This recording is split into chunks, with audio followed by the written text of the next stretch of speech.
So welcome, everyone, and welcome to those of you who came in yesterday again, and welcome to those of you who have braved this beautiful, sunny, tropical day to be with us this morning in Syracuse, New York. I'm Romita Ray. I teach art history here at SU. And it's been particularly exciting to see this conference come together because of the range of scholars who have gathered here today and also yesterday onwards, actually, I should say, in order to discuss a topic that's still a nascent field, shall we say, within art history. Certainly, it has all kinds of interesting relationships with the field of archaeology, as we heard yesterday. I think anthropologists have been studying various folk traditions now for several decades. So this was an opportunity for us to really bring together people who could dialogue with each other, who could have a conversation, and that is what the symposium is about. It's really about conversation versus just talking heads. So hopefully that will flow today as well. So we have anthropologists, we have art historians, we have textile experts, we have folklorists, and we even have an artist among us. She's come all the way from India. She's a master Mithila painter. She's braved Syracuse weather to come all the way, and I want you to all welcome her to this conference, Rani Jha, who is sitting in the background. We've kept her very busy. We've been working her very hard while she's been here. She's done a number of demonstrations for various classes. She's been visiting schools. It's a wonder she's not down with the flu yet, but she is with us today, and she will be doing a workshop and demonstration, by the way, at 11:30 a.m. We will all be trooping over to the SU Art Galleries in the Schaefer Art Building, so you'll get to see Rani in full action with all her knowledge and, of course, her implements as well. You'll see the pens that she uses. I think she was horrified that she had to use a magic mark on the board, on the whiteboard, for one of her demos. In any case, I'm glad to welcome you, Rani, to our conference. Since we will be shifting to the SU Art Galleries, I wanted to point out, and this is the art historian in me, all right, I have to point out the two exhibitions which are on view and that you will all get a chance to see later this morning. The first is Mithila Painting, the Evolution of an Art Form, which was organized by the Ethnic Arts Foundation. And also Modern Visions and Sacred Tales, that was organized from the H. Daniel Smith collection of calendar images and posters here in our special collections. Some of you who work on modern India are probably familiar with this collection. It appears periodically in books by Sumati Ramaswamy and also by Kajri Jain, who will be with us tomorrow morning, by the way. There's also a small but definitive permanent display in open storage of a folk art collection that was amassed by Ruth Reeves. And you can see the slides up here, just as a quick glimpse. Sue Wadley will be speaking about her as well later on. She was a leading American textile designer whose fabrics covered the walls of New York Radio City Music Hall at one point. And she was also one of the first Fulbright scholars to India in 1956. And this is a very long-winded way of telling you that Syracuse University is actually deeply connected in many different ways with the practice of collecting folk art from South Asia. And so it's high time that we pulled these strands together, no pun intended here, and hence this conference. And in fact, when I came to teach here in 2006, I was very surprised that there was a folk art collection from India at this university. And I was equally surprised to find that some of the implements that I grew up with while we were celebrating Durga Puja in my family home in Bengal, I was telling Ned this earlier this morning, are actually showcased as museum objects here. And I wish I had known, I would have brought the whole lot out here. But this brought up kind of interesting issues that what are the parameters for defining folk art from South Asia? And whose folk art are we examining? How do we deal with terms like folk art and tribal art and handicrafts? These are all questions, of course, which we will continue to explore today. And also, what histories, what stories do these objects tell us? What kinds of histories are being produced from these objects? Now, yesterday we heard a very insightful lecture by Professor Chakraborty about how difficult it is to talk about folk art in archaeological terms. And we're all grappling with this very knotty issue, shall we say. And today we're going to continue to explore this very complicated terrain. It's a slippery slope, again, no pun intended, given the weather in Syracuse. And so we begin this morning with our second keynote lecture entitled Folk Art, Outsider Art, and Tribal Art, Historicizing Categories in America and South Asia. And it's with great pleasure that I introduce the eminent scholar who will be presenting this lecture, Ned Cooke, the Charles F. Montgomery Professor of American Decorative Arts in the Department of the History of Art at Yale. And I should add that he's arrived here after a harrowing journey, an epic adventure last night, so special thanks for him for being so collegial as always, despite all the hurdles of reaching Syracuse, which is more like Siberia, I think, right now, right? Anyways, Ned has many, many accomplishments. He's also the chair of the Department of Art History at Yale. And he has been devoted to the study of American material culture and decorative arts right now for many, many years. And this is an area which has actually been one of the strengths of the art history department at Yale. And it's also, of course, one of the strengths of the collections of the Yale Art Gallery as well. And I should add that in addition to his regular lectures and chair duties and many other seminars that he conducts, Ned also leads a wonderful material culture study group series every Thursday over lunch, for which scholars from across the university, from different fields and disciplines, graduate students, faculty, museum curators, all get together to discuss their research and share ideas. And it's really a wonderful forum for conversation, and I think many of us have benefited over the years from that. So thank you for doing that, Ned, and hopefully someday we can do that here as well. His publications are, of course, numerous, but I'll mention a few of them. I should point out his book, Making Furniture in Pre-Industrial America, The Social Economy of Newtown and Woodbury, Connecticut, in which he explores the artisanal world of colonial and early national America. He's also the founding co-editor of the Journal of Modern Craft, as well as the curator of 5 different exhibitions, everything from new American furniture to an exhibition called Inspired by China, Contemporary Furniture Makers, Exploring Chinese Traditions. So the big question is, why do we have an Americanist among us today, right, to talk about folk art in South Asia? Now, I decided to invite Ned in part because he's one of the gurus of the study of American material culture.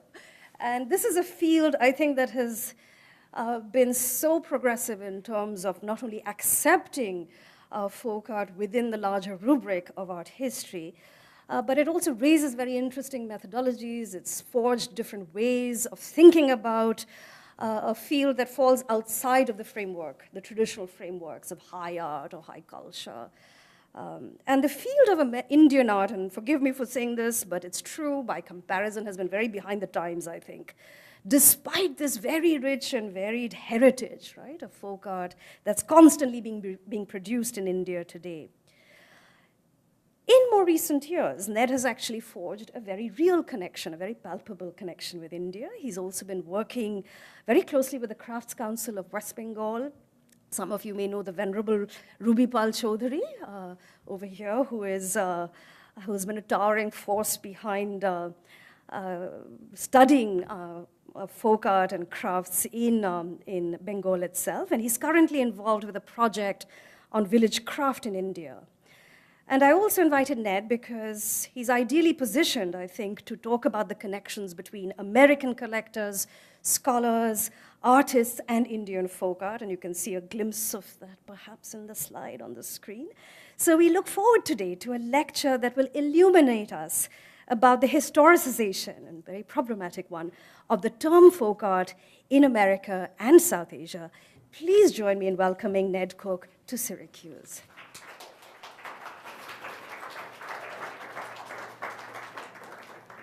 Thanks so much, Ramita. Actually, I've been accused of being a lapsed Americanist now, that as I continue to sort of thinking and even teaching a new survey course on global decorative arts as a way of trying to get people to think of this larger sort of domain. Certainly, gathering here in Syracuse to focus upon South Asian folk art, and even more particularly from my point of view, the legacy of Ruth Reeves, I think provides this kind of instructive opportunity to reflect on the term folk art, and I put it within quotation marks, and what it meant to Reeves when she was a practicing designer in New York City in the 1920s and 1930s, as well as when she was in India gathering her materials from 1956 to her death in 1966 in India. What sorts of materials did she consider folk art? And how does it relate to these kind of local notions of folk art in South Asia at that time? And as Ken Ames wrote in a 1977 critique of American folk art, these two words exist in kind of uneasy, polarizing tension with one another. That in some ways, one implying a democratic kind of impulse, and the other a more sort of a social history from the bottom up, and the other one sort of connoting some sort of refined exclusivity, what we might think of as the art world. So they exist very much in tension. And as Ames explained, folk art is not a stable kind of objective category, but rather really exists as a culturally defined term that is deployed by certain people for specific kinds of purposes in particular contexts. So it's constantly morphing and changing. So what I'd like to do is take a slightly more diachronic kind of perspective this morning to unpack that kind of evolving power base, the motives, and even the meanings in England and Europe, where the term really starts to get established, in America, and then as well as in India over the past century. Now, the interest in traditionally oriented folk life, folk tales, folk music, folk dance, emerged in Europe in the last half of the 19th century in response to the dislocations of industrialization and the emergence of nation-states from either the remnants of large empires or loose associations of smaller states. The romantic emphasis on handicraft and the longing for cultural creation myths fueled this initial collecting of historic everyday objects, much of which were characterized as peasant art. Love that term. In Scandinavia, this led to the establishment of open-air museums in Stockholm, such as Skansen. Again, sort of this idea of collecting objects, houses, dress, costume, the full kind of array of cultural manifestations. As well as in Oslo, where the Norwegian Folk Museum, also founded in the 1890s, that would preserve regional traditions that drew new countries, that the new countries feared might be overcome by industrialization and urbanization that had been found in other parts of Europe, that they would provide object lessons for national history. They would legitimize these new governments. The focus of these new cultural institutions was folk life, buildings, household objects, clothing, music, dance, of the common people. In England, where social critics such as Thomas Carlyle and John Ruskin lamented the ills of established industrialization in the north of England, the aristocracy and landed gentry took a slightly more paternalistic, backward-looking approach, establishing the Home Arts and Industries Association in 1884 to encourage traditional craft work, or forming the Peasant Art Society collection in Haslemere, begun in 1896, that assembled carved woodwork, base metal objects, and textiles from Scandinavia and Russia. For these and other contemporary organizations, the collection and studied reproduction of traditional objects was a conscious strategy to recreate a lost society of differential rural farmer craftsmen and the enlightened gentry. Fearing a politicized urban working class and even socialism, the leaders of the peasant art movement idealized the creative rural worker and sought to revitalize the countryside to preserve the social status quo. The goal of the Peasant Art Society was utopian, to make objects, quote, for love and not for money. very telling. Sensitive button. Even during the interwar years, the British continued this impulse, establishing the Rural Industries Bureau in 1921 and opening regional museums such as the Cambridge and Country Folk Museum in 1937. The former organization, the Rural Industries Bureau, focused upon the individual and narrowly defined what rural industry was and what it was not. The leaders took a moralizing stance that marginalized rural industry as a form of cultural heritage. The Bureau is ultimately in the business of romantic preservation and imagined craft than an effective economic policy. In those regional museums, such as the one in Cambridge, individual objects were less important than preserving a disappearing way of life and allowing visitors to witness the authentic vernacular.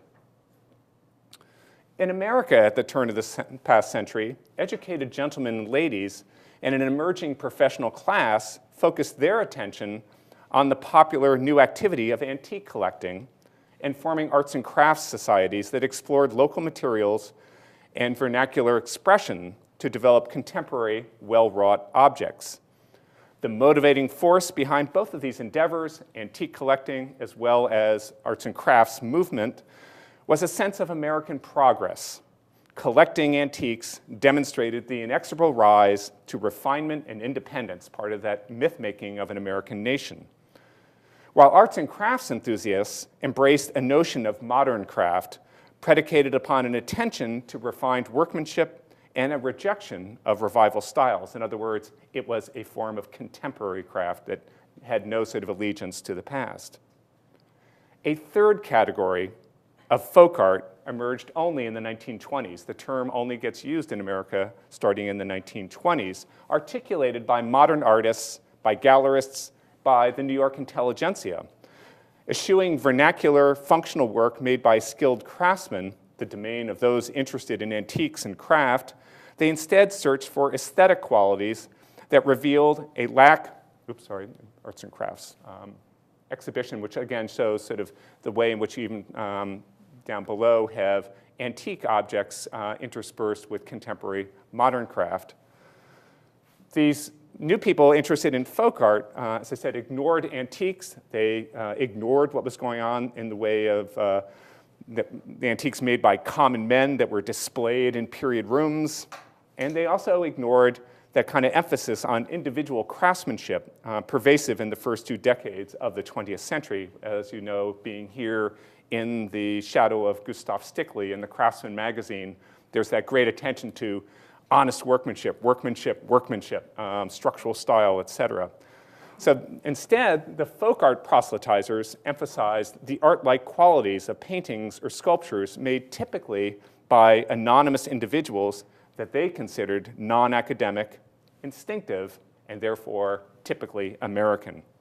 This formalistic aesthetic approach emphasized timeless qualities of beauty in the existence of the object as, to quote from Clement Greenberg, the autonomous work of art.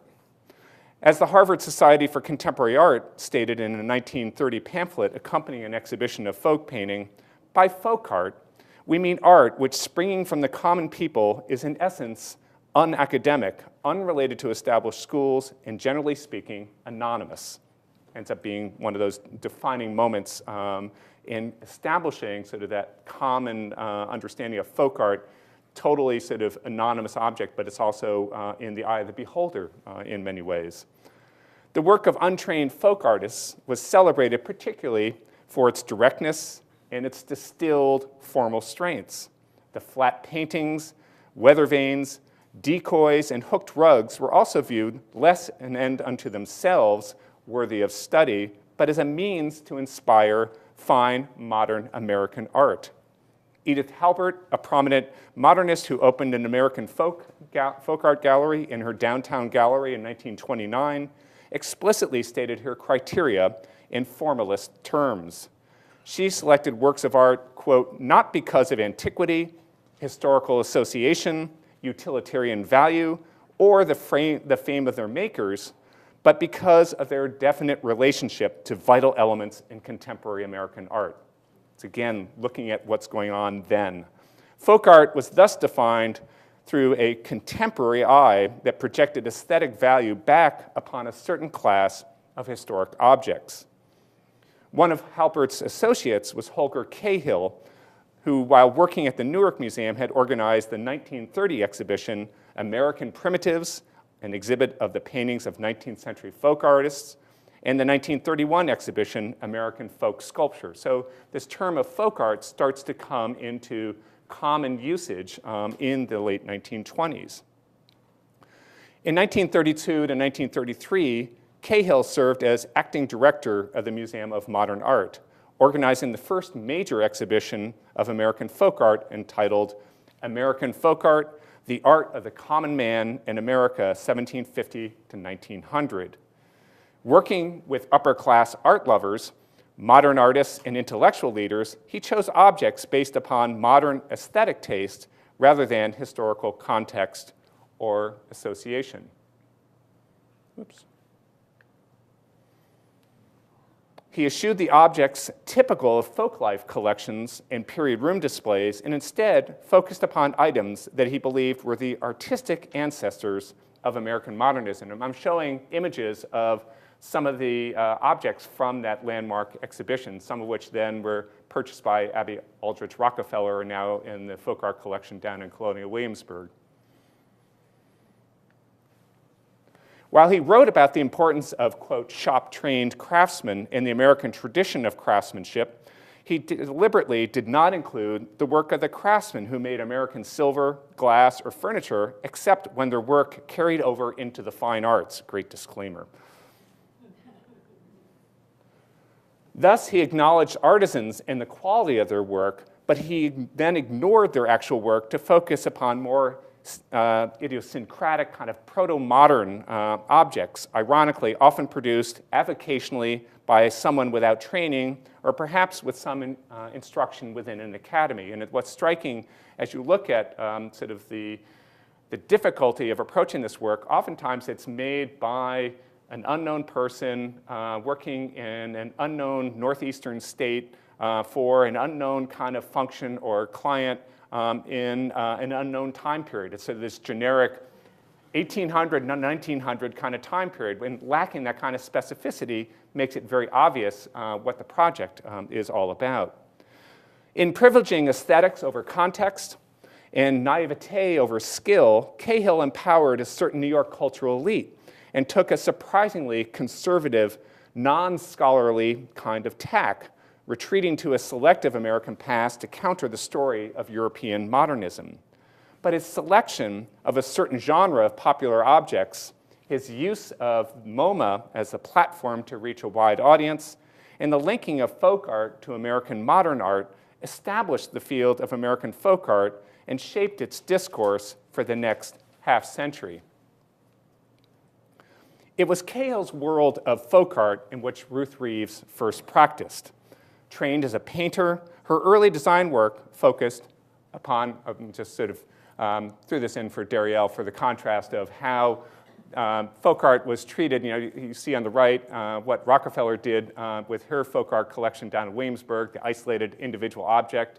Even when you had the art of the common man in Pennsylvania, in the Philadelphia Museum of Art, working with their predominantly Pennsylvania German collection, it's something between sort of a folk art and a folk life kind of installation. But again, the emphasis is really on looking at the individual object more than trying to create how people lived or the kinds of sequencing that you saw within some of those open air museums.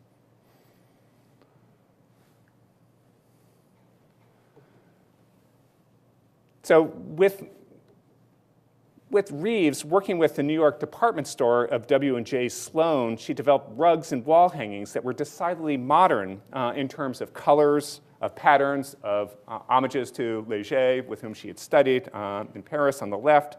But she also had an eye for popular culture, as seen in some of her block-printed cotton textiles. And you see some of the fabrics here of showcasing New York skylines, airplanes, et cetera, on the right, and then also seeing about the American scene patterns that oftentimes have domestic family dining of different sorts of activities, chess, et cetera, that sort of celebrate the emerging kind of suburban lifestyle that was taking hold in America at that time. Following Cahill's directive that contemporary artists should recognize aesthetic affinity with and draw inspiration from folk art, Reeves began to study historic textiles in many New York museums and developed a particular interest in those from Central and South America. With funding from the Carnegie Institution, she traveled to Guatemala in 1934 to study that region's textile traditions and to gather examples of it. As she explained, she went there to draw upon the human history and vigor, quote, to identify myself with the honesty and beauty of a simple agricultural people designing within the limitations of hand tools, lovely and useful textiles in terms of basic physical and psychic needs, and to translate that color and design for my own designs for a living. It says, it brings so much in terms of sort of that arts and crafts notion about honesty and beauty. Says so much about sort of that anthropological turn of immersing yourself in those cultures, but it's all designed to sort of push her forward in terms of her own work. Reeves admired the, quote, complicated and colorful patterns depicting current events, motifs of their great ancient traditions, and those which they culled from 16th century Spanish who conquered them. Upon her return, she mounted an exhibition at Rockefeller Center that included examples that she had collected and work that she had designed inspired by that regional work. And these are just two examples of sort of working with patterns that are derived from some of the colonial aspects, but then also working off of the belting, the girting of horses, and weaving with contemporary synthetics to produce these sort of bands of upholstery and curtain fabric.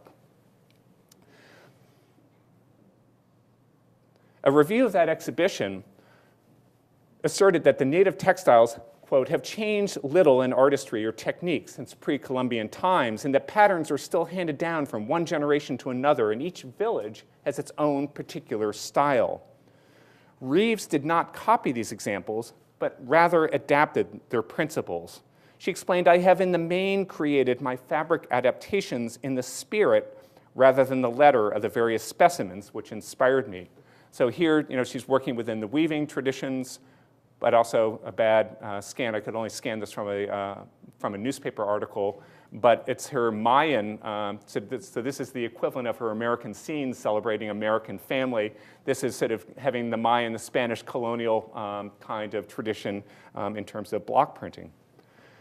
These native fabrics have their own vitality in terms of the people and backgrounds which produce them, and for a designer to adapt such patterns verbatim would only result in a sterile and unmeaning performance.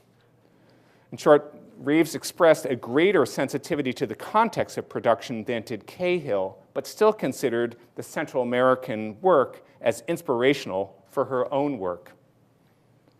When President Franklin Roosevelt's administration proposed the Federal Arts Project as a means to get out of the Depression in 1935, Reeves and Romana Javits, who was head of the Mounted Picture Collection at the New York Public Library, proposed the Index of American Design as a possible endeavor of the FAP. The index would employ artists who were having a hard time in the 30s to record important and beautiful examples of America's industrial arts and material culture from the colonial period through the 19th century. These paintings and drawings would then be translated into prints and bound into books. By expanding out beyond the MoMA-defined folk art to the broader world of decorative arts, the images of the index collection of prints would be a more inclusive pictorial resource for contemporary artists and designers. The 1937 Statement of Purpose explained, it is hoped that such a collection will stimulate the artist, designer, and manufacturer of articles of everyday use to build upon our American tradition, and that it will afford an opportunity to the student, teacher, research worker, and general public to familiarize themselves with this important phase of the American cultural pattern. Reeves followed the spirit of Cahill's interest in a usable past for American modernists, but she expanded the canon of source material to incorporate more objects that fit the more European notion of folk art. When Ruth Reeves traveled to India in 1956 under the auspices of a Fulbright scholarship to study batik techniques, again, it's textiles that's driving her, just as she had a Guggenheim to go to South America in 1940, she encountered a different sort of folk art from the New York definition of the 1930s. Its roots seem closer in spirit to the Scandinavian sense of folk life, in which material culture, costume, music, and dance were all interconnected and had political meaning within a national discourse. One of the regions where the self-conscious attention to folk life developed was Bengal, where Rabindranath Tagore, dismayed that British imports were forcing skilled Bengali craftsmen out of work, began in 1915 to collect Bengali material culture to set an example for Bengali pride. Part cultural heritage and part opposition to British deindustrialization policy, the interest in folk life can be seen as an outgrowth of the Swadeshi movement. While British economic and cultural policy sought to impose an artificial pan-Indian tradition, seen most clearly in the various schools of art and craft set up in Lahore, Bombay, Madras, and Calcutta, regional Indians embraced folk art to highlight regional variation and tradition. Others followed Tagore's example, especially Dinesh Chandra Sen, whose main interest was folk literature in song and Gurusati Dutt. The latter was active in rural reform and emphasized the connection between the village and a vibrant culture, in contrast to the fine and decorative arts of the urban elite. For Dutt, folk art was, quote, the art of the common people for the expression of collective order and harmony, end quote. He began to collect Bengali objects in 1929, and in 1932 organized the Rural Heritage Preservation Society of Bengal and mounted an exhibition on folk art in Calcutta. The groundswell from this activity led to the founding of the Ashutosh Museum in Calcutta in 1937 and what is now known as the Gurusati Museum of Bengali Folk Art in 1963. Dutt's collecting spanned a wide variety of genres, from ritual objects and architectural fragments, to kantha and vessels, to toys and dokra figures, to food molds. And just seeing the kind of varieties of things, and actually part of the Ashutosh Museum got blended into the Gurusati Museum. So you see this incredible range of objects that are on display interspersed at the museum. The integration of ritualistic objects and quotidian functional works characterized much of the local interpretation of Bengali folk art in those interwar years. By the time Reeves arrived in India, the nation had gained independence, and the national discourse around folk art had shifted 180 degrees, though. Under the leadership of Kamaladevi Chattopadhyay, the folk art and craft became valuable tools not for regional identity, but rather to unify the large nation and provide a solid economic foundation with export possibilities. Craft and independence thus became inextricably linked. A 1967 publication on folk art written by Sudhanshu Ray, a member, as he said in his title page, of the Society for Folk Life Studies in the United Kingdom, and a former associate of Dutt, explained this new conception of folk art and folk craft as national art.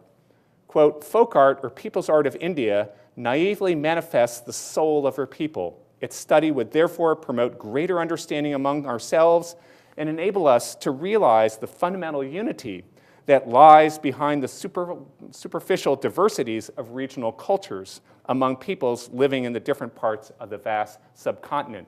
And just think about the kind of transformation from that regional specificity to this sense of pan-Indian identity that is being put forward by the Indians themselves. Ray's book also carefully lays out the distinction between folk art and tribal art.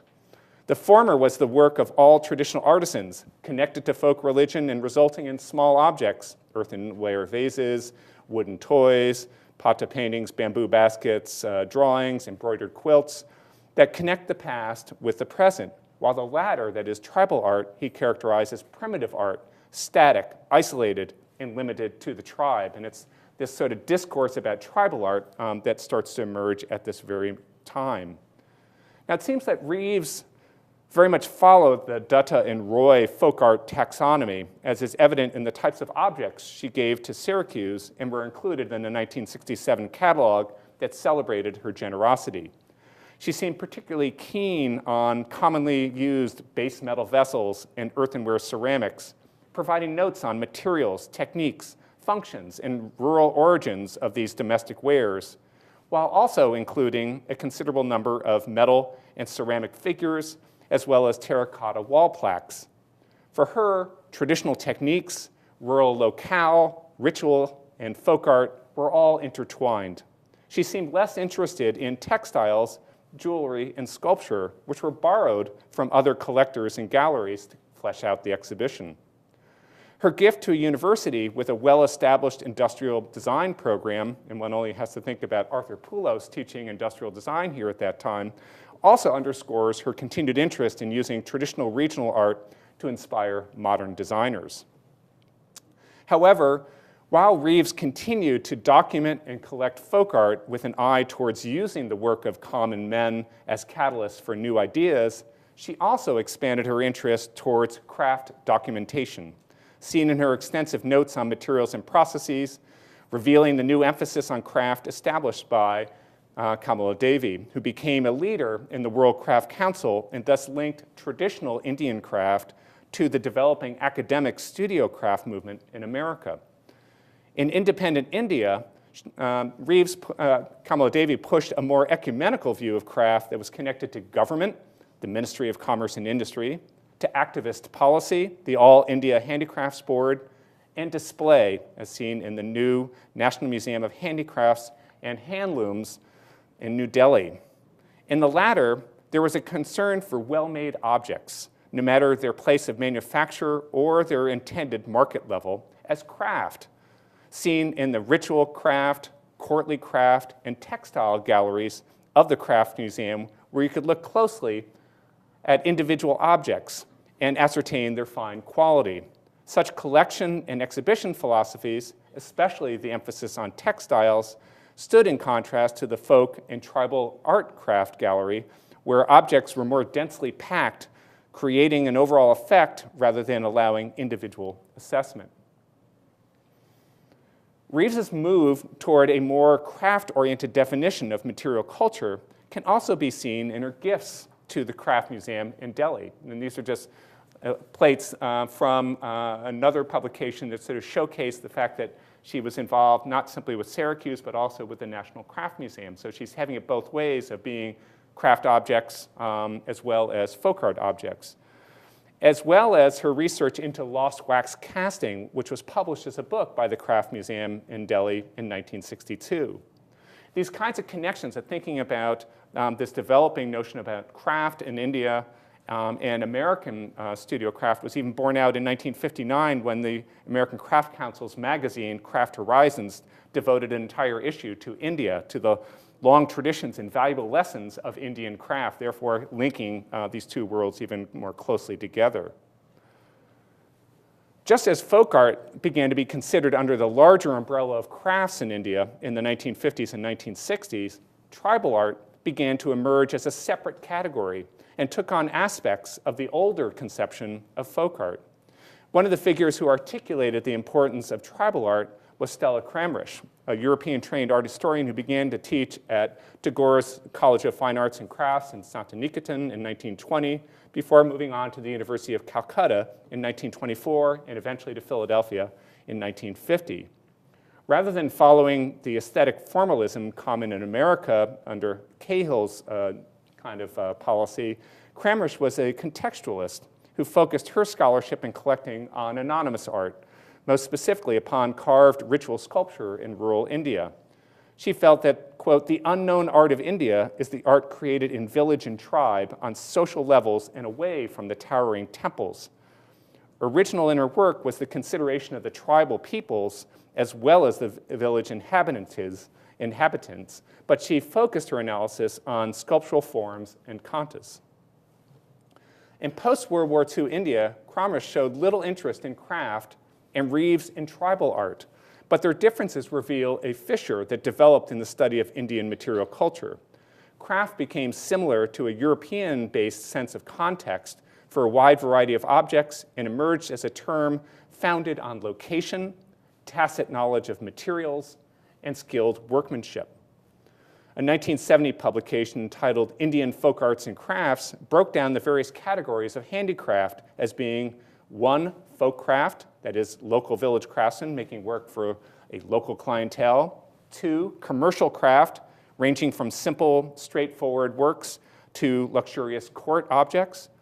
And 3, ceremonial religious craft made near religious centers. This latter category, as defined in this book, comes closest to the American concept of folk art in the emphasis on unschooled, naive, and anonymous kinds of work.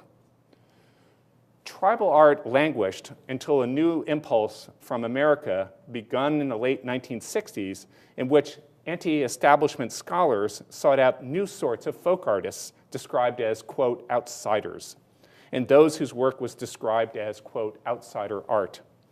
In the shift from a formal analysis to a cult of personality, such work was not valued for its childlike appearance, but rather for its socially awkward maker and personal visionary aesthetics. In addition to highlighting caches of strange works by deceased artists such as Henry Darger, those interested in outsider art also discovered living isolated artists like Edgar Tolson. Scholars like Michael Hall and their collector friends began to purchase work and tell the outsider artists what sort of work they would produce. This sort of activity commodified both artifact and maker, who was directly handled by scholars and collectors, even as the artists tried to use this kind of exposure for their own gain. And here Edgar Tolson, who carved this Temptation of Eve, the first one in 1970, Hall and all these other collectors then got him to do versions after version after version. He became basically a manufacturer of scenes of the Garden of Adam and Eve in the Garden of Eden, and just sort of it turns into this whole kind of production. This class of outsider art gained additional weight through its display at national fairs and exhibitions, such as SOFA, the exhibition of functional art in Chicago in the 1990s, and more recently in international art fairs such as Miami Basel. The pursuit of fresh outsiders led to searching for other marginalized artists, including Indian tribal artists who became the darlings of the contemporary art scene. Jangar Singh Shyam was one such tribal artist who was identified by a mainstream artist searching for talent, who made a dramatic kind of debut at a Paris exhibition, was collected by prominent international collectors, and then hired by a private museum in Japan, committed suicide while working on a project there at the Matila Museum. As the recent lessons regarding MoMA's building campaign remind us, the contemporary art world has completely surrounded and engulfed the folk art and outsider art portfolio, completely taken it over. The history of folk art in Europe, and especially in America, I think this helps to contextualize the content and interpretation of the Reeves collection here at Syracuse. Her ecumenical concept of folk art, which is rooted in place and in pre-industrial techniques, but with a dynamic sense of historically layered imagery, was initially challenged and then overtaken by an emphasis on a more static view of craft. The recent rise of tribal art has further undercut that established view of folk art and left Reeves's view a historical one, but one which we can understand and appreciate with this understanding of the longer history of folk art. Thank you very much.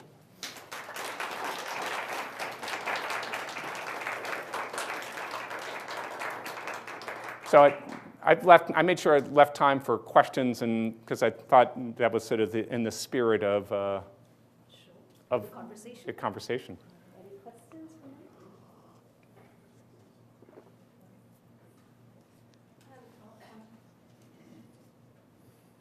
how you describe the folk art in the beginning, this unknown people from an unknown place, it reminded me of how Europeans might have seen colonial art at fairs when they would have seen art from, say, from India, and made me wonder how you think if the interest in folk art may have been inspired by by how they were seeing or what the objects that were coming in from these fairs from colonies, or if it could have gone the other way, if their interest in the colonies might have come from the new nostalgia in folk art.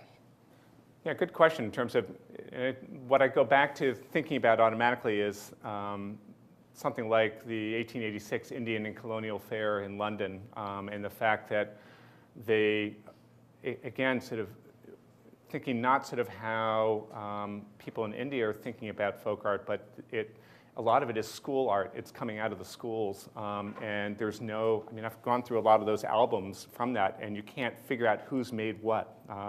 And so there is that kind of veil of anonymity from a British colonial kind of perspective that you can't find out who that is. But that is, it's something that is fairly typical, even in something like in the American situation, the Society of Arts and Crafts that I showed some of the exhibition pictures of. Their first exhibition in 1897, they would include the names of designer, maker, the whole idea, as Charles Eliot Norton referred to it, as mutually helpful relationships between the intellectual designer and the hand-skilled kind of maker. That disappears by the time you get into 10 years later, and all of a sudden it's designer who's given priority, and it's again sort of the way in which the maker actually starts to get eliminated, and certainly Cahill and the kind of work in the 1930s, and this is why I'm thinking it's not just colonial, it's also a certain amount of class and social structure as well. But in the 1930s, people aren't interested in the makers at all, unless it's somebody sort of from the historic past, in the colonial period, most of it is the designer is given higher priority. Then you start thinking about the ways in which crafts are presented in India now through the National Craft Museum, where there is great emphasis on the individual and their and the district from which they are located, so that becomes, even though they can't sort of deal with who made the object from earlier, they're always talking about the individual maker and anything post-World War II. Does that help sort of flesh out some of that? I have the mic. Thank you. I was trained as a South Asian art historian, so this has filled many gaps, things that I wondered, in graduate school through the Philadelphia Museum of Art, and you walk through in pieces. Well, I'm sure I've left some cutting on the floor that may not work, but I thought at least opening this up and trying to sort of look at a big picture. Big connections that I was oblivious. And that is where the question goes. Okay. To. And I'm really interested in hearing this from you with this wider scope of material you're working on. When you said there was this slide over from somewhere with Sudhanshu Roy post Gurshada Datta, from thinking of a national art to a regional art. Or actually, it goes originally from regional art and then becomes more nationally based. Yep. Okay. I mean, both. I'm not so clear, how you see this happening. And this is, of course, the blinders of a provincial Bengali kicking in, too. Because, when I read these people, Rabindranath, there seems to be a real slippage, even in the early 1900s, And Gurshada Datta, certainly, when he's talking about these living traditions, he's focusing on, as material example, Bengal, and yet he is also talking back to the Tagores, I think, and that, right? That bigger picture. this cliche of what Bengal thinks today, India thinks tomorrow. I think that was bred over there, right, in that moment. I think Bengal is so complicated because it wants it both ways in some ways. There's that incredible kind of regional pride that is bubbling constantly below that kind of independence kind of nationalist strain that the government is trying to impose. And Bengal is sort of pushing back a little bit against that constantly. But at the same time, some of these efforts are being underwritten by the central government, and so that you sort of have this equivocation in some of those publications. So you see it as a sort of a post-independent India moment? Of that interest in the government trying to talk about craft as a unifying element, yes. Okay, that was the clarification. Because I always, the earlier moment, it's the partitioning of Bengal, and a lot of this was speaking to regional identity as resistance. Yeah, and I think that's what comes through in a lot of the literature is this idea that it is articulated well in Bengal, but you could actually see it in Gujarat and other places. Everybody is sort of resisting that kind of British imperial homogenization, but yet once they have independence, they jump right in on homogenization as a way of trying to assert. And some part of it is funding, right? National level funding. That's what I said. I mean, what's amazing is Kamala Devi's sort of that way in which government, philanthropy, everything is all geared towards promoting craft. The Emporia generation, yeah. Yep. Thank you. I want to pick up an earlier thread. You talked about individual artists and the interest in that. I came across something in Chennai a couple years ago, which was, Tanjore painting is becoming enormously popular for people's living rooms. And this was a group of people that had opened a gallery in which the paintings were done kind of Ford style.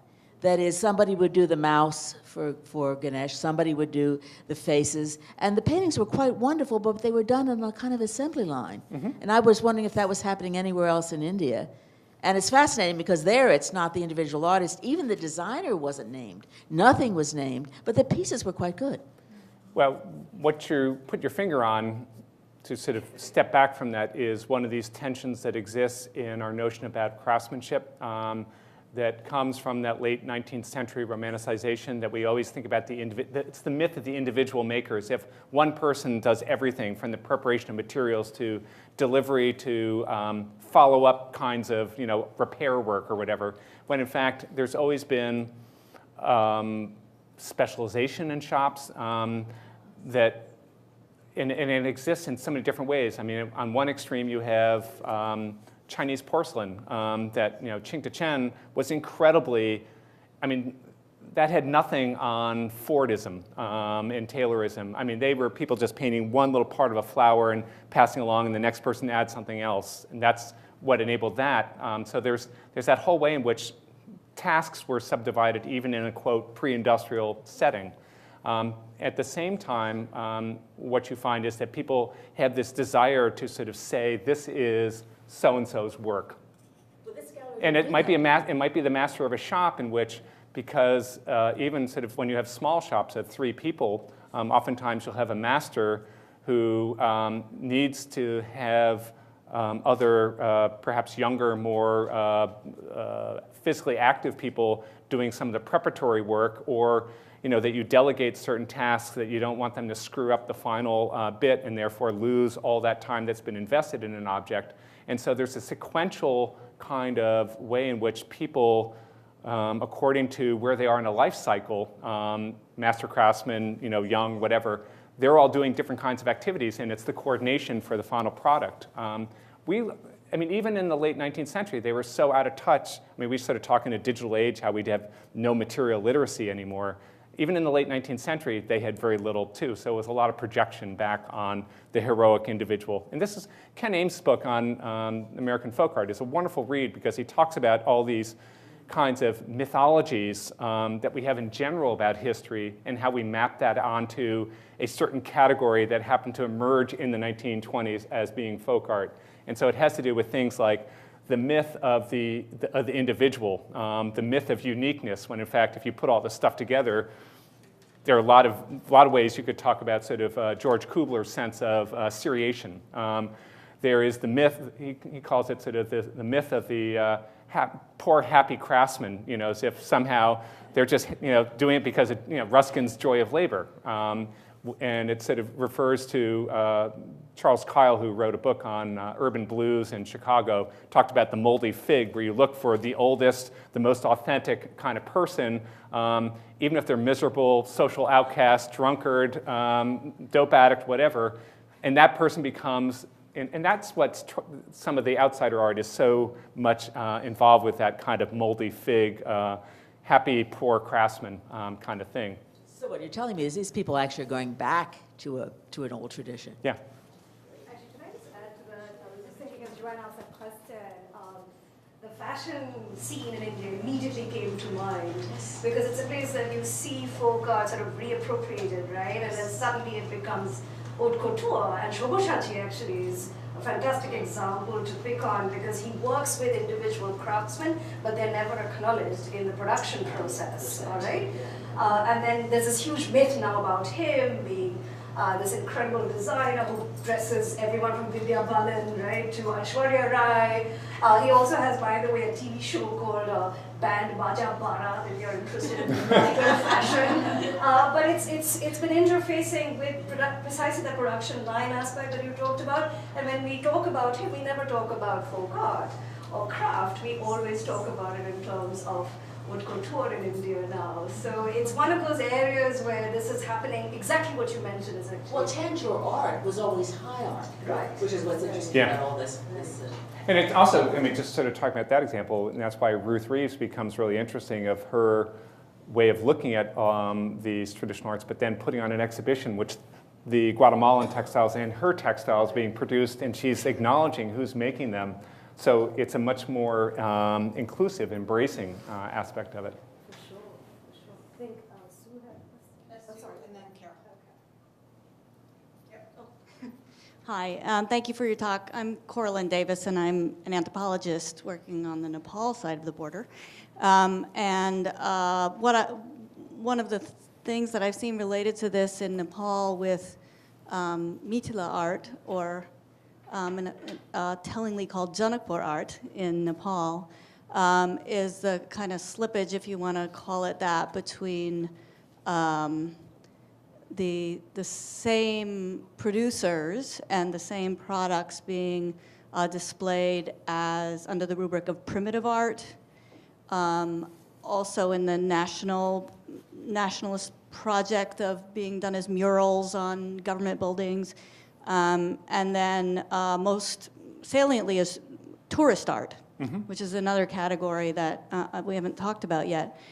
But what I really wanted to ask you about was kind of a question that was sparked for me when you used the term peasant art.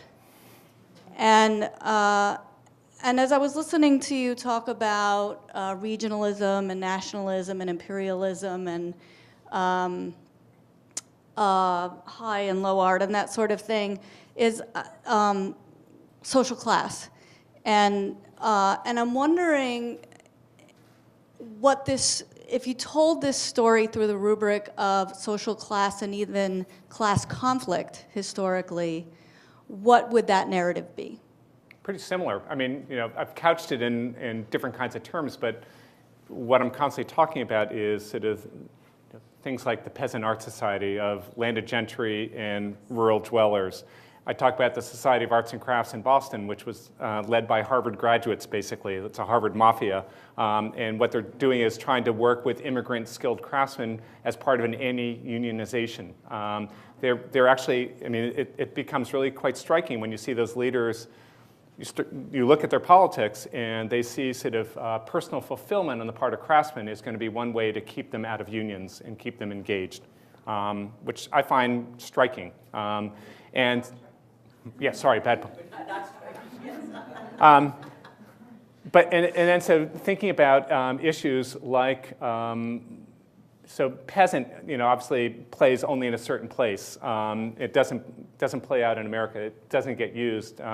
Primitive folk, I mean, some of these things become interchangeable, and we could probably start to parse out where those terms get used. Primitive gets used sometimes as a in-between, not quite folk art, not quite what we might now think of as vernacular, but primitive sort of is a middle ground.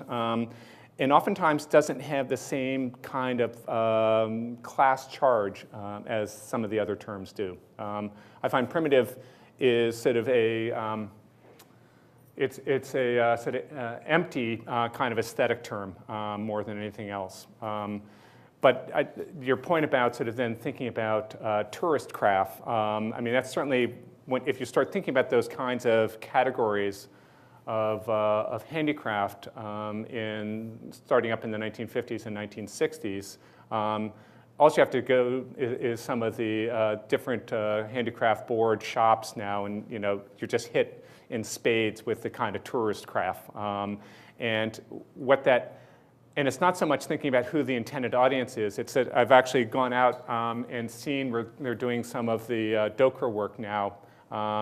And they're not using the kinds of bronzes that the older traditions, but they're actually using a heavier zinc alloy because of the cost of the copper is too much. And they're using resin rather than beeswax, which actually, when you do lost wax, it actually results in a rougher surface. It doesn't flow as well. And they're having to polish all this stuff up, and it's the same process, it's the same kind of type, and they're radically different kinds of objects as a result. And I tend to think there that the people producing that kind of zinc-based Dokra are suffering. I mean, that's where the inequities are right now, is the kind of support. They're just sort of given small bits of money without that kind of real support and real sort of acknowledgement of that. I mean, that's trinket production in some respects. So that's where these kinds of tensions, I think, are starting to exist on that kind of class level today. Thank you. If I can just do one really quick follow-up comment. My impression has been that often the state-sponsored efforts to celebrate ethnic arts is really a way of kind of masking and subduing class conflict. Yeah. And I think we see that in a lot of places. Very much so. I mean, you also have to do is sort of see the price, the personal price in terms of, I don't know, alcohol, various other things for that kind of suppression. I guess I get it. I had three comments. One was in an interview that Tula and I did for the film still being edited with Jotendra Jain. He talked about the fact that the things like Mithila art were put under the Ministry of Industry at the time of independence. And so I think that's a really, really interesting way to think about crafts within India, is that. And then I don't know it's where the Department of Economics and Industry. Right, and I don't know where the in. tribal stuff got put, and that would be an interesting question to see if that was placed somehow differently, because you made that distinction between those two. And then you were talking about the national integration thing. The only thing I mean, the image that immediately came to mind from Delhi in the 1960s, and still there, is that row of state shops. So there's this pushback. The Emporium, yeah. There's, everybody wants to, at the same time, have their own individual identities. So that's a kind of interesting piece.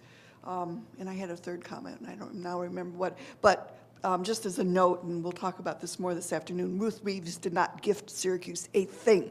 Oh, really? Okay. Syracuse paid for it, and it's documented in great length. And she also had a huge collection of textiles, which Syracuse was going to buy and then backed out on.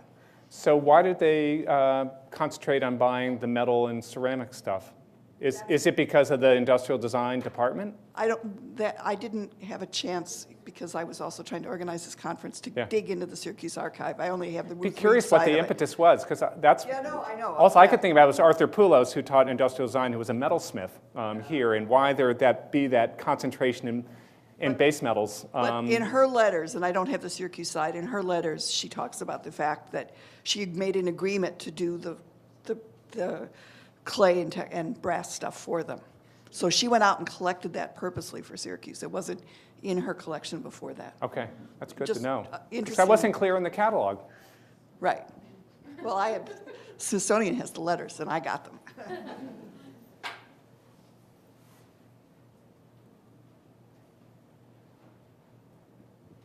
Hi, I'm Carol Babaraki. I'm an ethnomusicologist here at Syracuse. I'm just so impressed that you know Charles Kyle, but and his Lots early of trivia. work. And I study vernacular music and dance in Eastern India, tribal and folk, both are problematic terms. And so I'm really interested in what you were saying about the impetus or the desire to look at tribal art as static and perhaps anonymous, although you didn't say that. What the initial phrasing of it was by Ray, that it was static, anonymous. Yes, yeah. yes. And whether that's still true, because I think there's a movement in that direction now when it comes to staged tribal music and dance in Jharkhand, where I work. And so I'm wondering if that's still the case and where you think that impetus comes from. So you're saying it still is, there's a move towards anonymity? I think it's growing, actually, in the presentation of music and dance in For what Jharkhand. audience? For an urban... I can hear. For an urban, tribal middle-class audience, and increasingly as a display for outsiders who have come into the area. Middle-class outsiders who have come into the area, yeah. Yeah, I mean, to me, I guess the way I think of a question like that is it's a natural reaction, actually, for people to reclaim their past in that fashion. If you think of developments in historic towns, I'm thinking automatically of New England, where who oftentimes are the most active preservationists. It's the people who are recent arrivals, who have the money, who have the sense of, oh, I want to keep things, I don't want to have any sort of progress. And people who are there for several generations oftentimes are thinking, how am I going to make life, we got to increase our tax base, et cetera. So there's always these tensions that exist about whose past it is. And what I find so does this have to do with people of a tribal background being middle class, being more urbanized now and trying to sort of seek that out? Or is it a reaction against the kind of appropriation that you find with Cheyenne of sort of the fact that people have been discovered, have been individualized? What's the phrase in New Zealand is sort of people who are trying to be too tall a grass, you don't want to stick out, right? And so there's that sense of, can we recalibrate and sort of keep a common level again? It's really more the former. I mean, that's what my impulse would But be. I'm in music and dance, but I'm really curious about what it is in art, in visual arts, which is an area I don't know at all. I think it's part of what you said about people relocating to the city and wanting to recover. There's also a political aspect to it. But it implicates people in the villages because they're the ones who are doing the performance, sort of the equivalent of the craftsmen, if you will. Mm-hmm. And the patrons are the urban middle class. And it has having a feedback effect back on the activities in the village. Mm-hmm. And I'm wondering if something like that has happened in visual arts, or if visual arts is just a different thing altogether. It's a different thing because the stakes are higher, played out with greater amounts of money that are potentially there. But I guess what it does is it also gets back into the issue of agency of the maker or the agency of the creative artist. And these are extremely hard things to unravel. It's easy just to say, oh, there's agency, but how do you prove it? It's one of these things that I've been giving a lot of thought.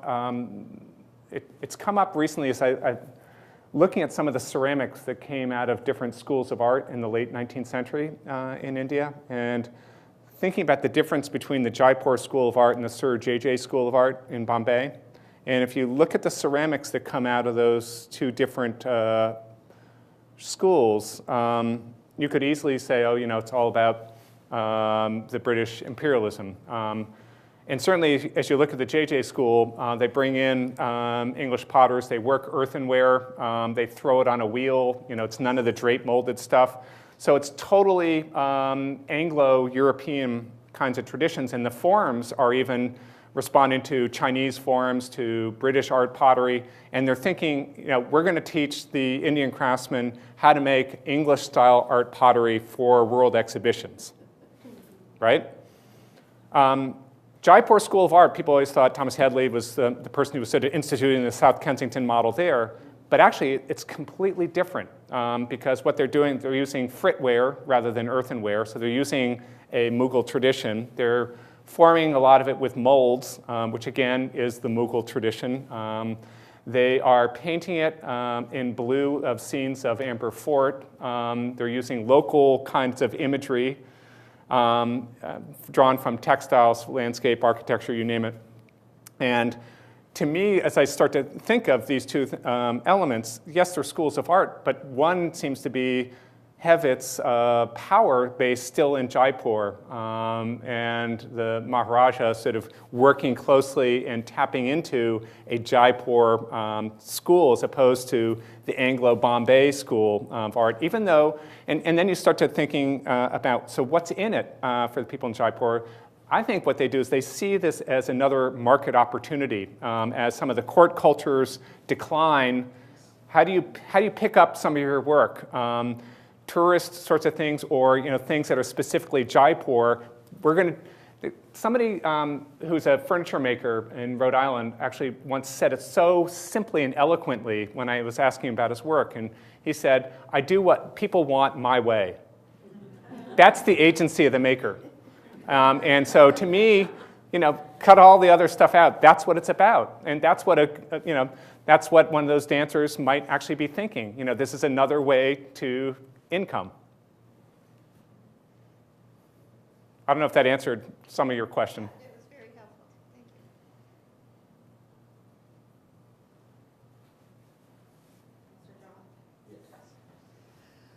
you. I was thinking in terms of Mithila painting, and because of my background, not as an anthropologist or in the field of art,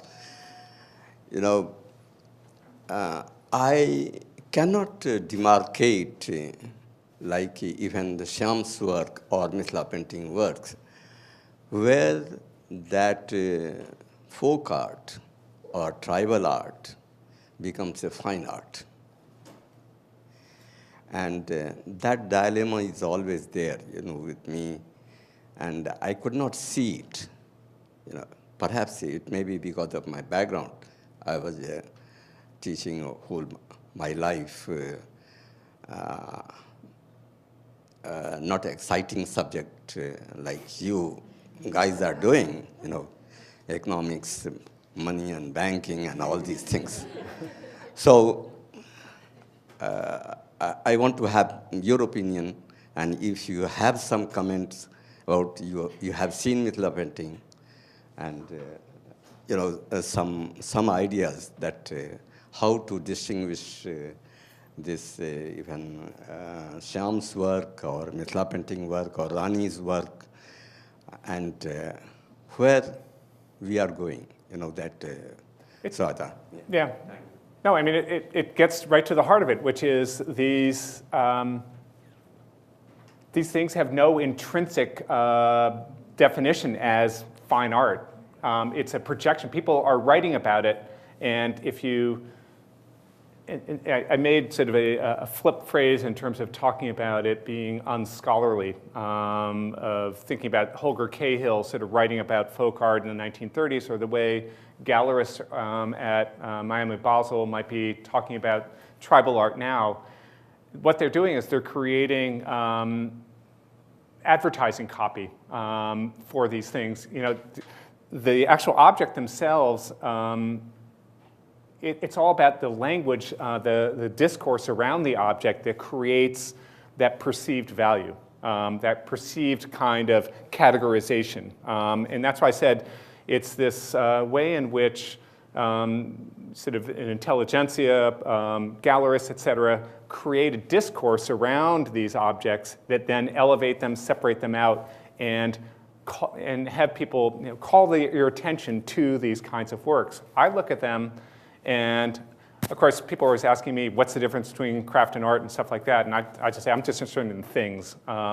When all is said and done, I mean, even the term decorative arts, which is in my title, if that helps you understand what I do, that's fine. But, you know, I oftentimes, when I'm trying to give somebody 25 words or less, what do? I'm interested in stuff. I'm interested in things. And it could be visual, it could be material. I'm not as interested, maybe I'm more of an anthropologist, I don't know. Maybe that kind of value judgment, I'm interested in it from a historical point of view. And people then say, well, you know, what stuff do you like in this exhibition? I said, all of them ask questions. All of them sort of demand some questions from me. That's what I like, is that kind of engagement. And I actually, when all's said and done, when I think about objects, I think about memory. I think about associations more than I do about where do I grade it in some ways. So I don't know if that helps answer your question. Ned, first of all, I love the cross-cultural happening here. Thank you. I have kind of a question, kind of comment. You were talking about the Crafts Museum in Delhi as looking at individual artists. From my recollection, when I first knew the Crafts Museum, which was back in the 80s, it was very much looking at anonymity and glorifying that. And it was Jyotindra Jain's Five Masters show that happened, I can't remember the date offhand, in the 90s, that deliberately looked at individual statements and the transformation that so-called folk artists or anonymous artists had, such as Ganga Devi's cancer narrative. And that was a very deliberate sea change and different way of injecting the artist back into the... I was talking about the introduction of the individuals. It was in question and answers, not necessarily when I was talking, but I was thinking that as a more recent phenomenon and thinking about the awards that they're making in different media, where they're trying to sort of highlight individuals who are practicing traditional craft today and putting on a show that gives them the platform there and then sort of the publicity that accompanies it. So that, to me, is a recent sort of thing. I agree. I also, though, see a little bit of a nuance in Jyotindra's show that it wasn't just somebody practicing a traditional art or craft. It was also taking it to make a personal statement. Yeah. Or the other way to think about it is the link between personal statement and object, and sort of personal statement, i.e. the way an artist's statement comes out. To me, that's what becomes really interesting in the way in which biography and objects start to get linked. Yes, it was about also validating it via biography. Yeah. Yeah. And that gets right into to breaking down these barriers and moving it slightly aside into a new realm. Hi, Rebecca. Yeah, and just as a quick follow-up to that, I'm sure some of us have heard this story from Jyotindra as well, but he actually says he had to justify that master show on the basis of those awards. That is, the government didn't want to fund it because it wasn't craft, because they were individuals. And he said, but you give these awards, so therefore there must be a connection. And they said, oh yeah, you kind of caught us. I mean, this is his story. Yeah.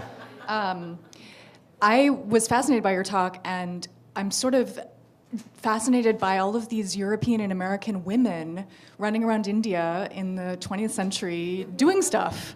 And I'm thinking also here of Grace Morley, who's organizing the National Museum and et cetera.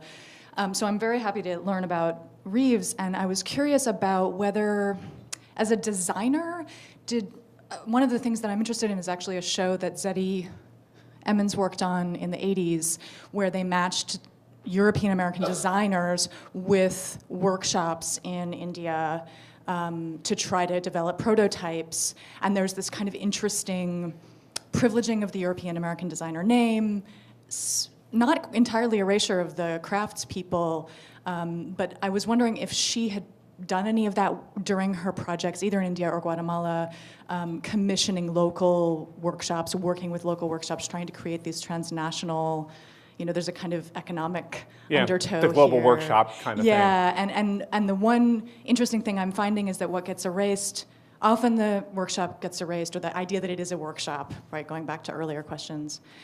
But also the middleman, the kind of workshop head, who may in fact not at all be, who's basically a businessman, that figure also gets erased in the name of authenticity, that we want the authentic designer, we want the authentic craftsman, but we kind of want to close our ears when we're talking about, it's like, la, la, la, it's not about economics. So I was wondering if in your work on Reeves, if she, if there's another example in an earlier, my stuff's in the 80s, so in this earlier phase of that relationship, or how we understand this designer workshop.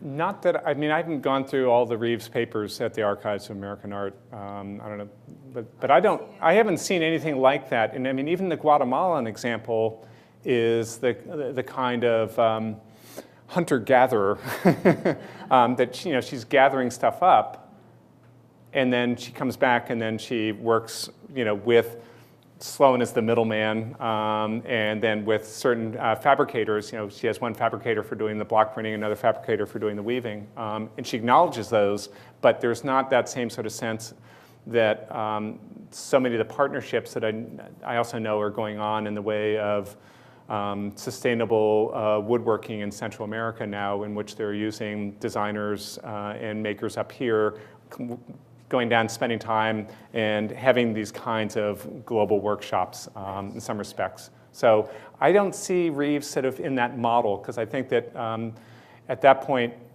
I think that's a more recent kind of phenomenon. One thing that's kind of interesting when you're talking about the middleman, and one of our grad students at Yale, Sylvia Hodeling's been doing this work on painted cottons on the Coromandel coast. And one of the things is I keep pushing her in terms of, okay, let's talk about the way in which this kind of activity is structured. And it's the middle people who are oftentimes the go-between between the European merchant and both the weaver and particularly the decorator who's doing the actual painting on the cotton. And so, we're starting to discover that, in fact, these kinds of layers of business, it's certainly true in terms of even the ways in which silver and furniture is marked in the 18th century. It's the master's shop, but the person may actually be more a businessman who may not even get his hands dirty. But we always know, Paul Revere or something like that. We have this mythical sense that he has his hand on everything that has his mark, which is not true. If I could just answer a little bit on Reeves. She dies in Delhi, so the embassy goes through everything in her house, and it's documented.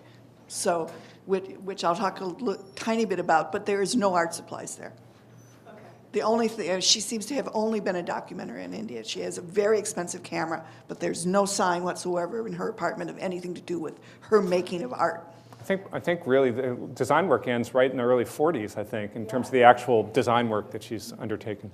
So Charles and Ray Eames didn't have this model either. They what? The Eames. When they went in 55, 56?